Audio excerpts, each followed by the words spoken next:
In 1974, British Labour politician John Stonehouse faked his own death to escape financial troubles and start a new life with his mistress, Sheila Buckley. He staged his death in Miami by leaving a pile of clothes on the beach, leading to obituaries in British newspapers despite his body not being found. Drawing inspiration from the Frederick Forsyth novel The Day of the Jackal, Stonehouse stole the identities of two dead men, Joseph Markham and Donald Mildoon. Using forged documents, he created new identities, opened bank accounts, and transferred funds from his businesses. During a business trip to Miami in November 1974, he staged his disappearance, leaving his clothes on the beach to suggest he had drowned. He then boarded a flight to Australia under one of his false identities. Stonehouse's wife Barbara believed he had drowned, and his disappearance shocked the public.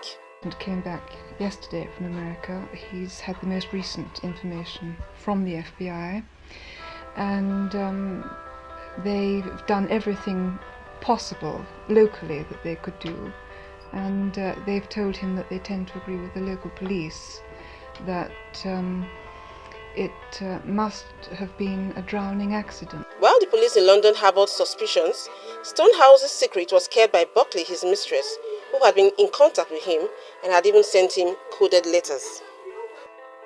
When John Stonehouse hatched his plan to disappear completely, he was a troubled man. His political career had stalled. His dodgy business dealings left him facing financial ruin. He was accused of being a communist spy, and he was having an extramarital affair with his secretary, Sheila Buckley. Seeking escape, he devised an audacious plan to fake his death and start anew. He then concocted a plan to escape from it all. First, he forged a passport application in the name of Joseph Arthur Markham, a foundry worker who had recently died in his constituency of Walsall in England's West Midlands. He turned his new identity into a globe-trotting export consultant with bank accounts in London, Switzerland, and Melbourne. He then established another identity in the name of Donald Mildoon, who had also just died in Walsall. To help fund his new life, Stonehouse transferred large amounts of cash from his businesses into a series of bank accounts. In Australia, Stonehouse's activities as Joseph Markham and Donald Mildoon eventually drew attention. Authorities initially suspected he might be Lord Lucan, another high-profile fugitive who had disappeared weeks earlier after being implicated in the murder. However, when Stonehouse was caught signing suspicious checks, his double life unraveled.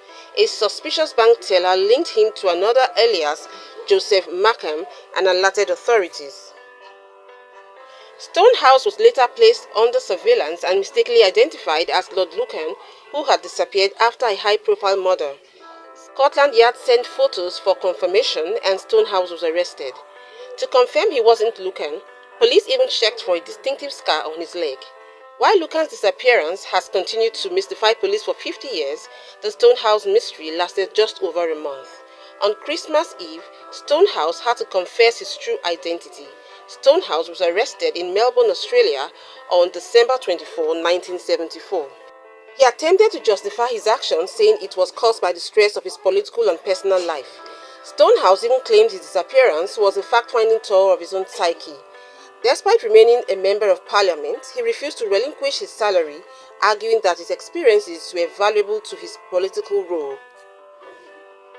Stonehouse was eventually deported to the UK, where a judge found him guilty of 21 counts of theft, fraud, forgery and deception, one of which included impersonating two of his dead constituents by stealing their identities and obtaining a passport in one of their names, which he used to travel to Australia.